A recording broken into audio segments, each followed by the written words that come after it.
HSC পর্যন্ত science ছিলাম, অনেক গান শুনতাম, প্রচুর গান শুনতাম। তো হেডফোন কানে লাগিয়ে ম্যাথ করতাম, বাংলা সিনেমা দেখতাম, অন্যান্য সিনেমা দেখতাম, নাটক টাটক দেখতাম।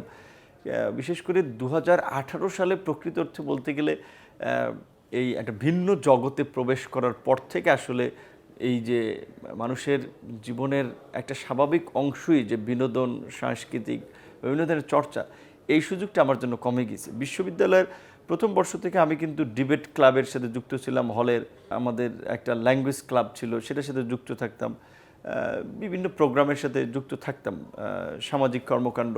কিন্তু 2018 সালে আসলে এই কোটা সংস্কার আন্দোলনে যুক্ত হওয়ার পর থেকে মিডিয়া কিংবা নানানভাবে আলোচিত বা পরিচিত হওয়ার পর থেকে এই ধরনের কার্যক্রমে যুক্ত হওয়ার সুযোগটা কমে গেছে। কারণ 18 সালে আন্দোলন, তারপরে 19 সালে ডাকসুর নির্বাচনে ভিপি হওয়া, তখন তো হোল বিশ্ববিদ্যালয়ে ছাত্রদের নিয়ে কাজ করা, তরুণদের প্রত্যাশা, একটা পলিটিক্যাল প্রসেসে যাচ্ছিলাম। তারপর 2021 সালে দল গঠন করলাম। 24-এ একটা প্রচণ্ড রকমের কর্তৃত্ববাদী সরকার পতন, যে আন্দোলনে আমরা লিড দিলাম।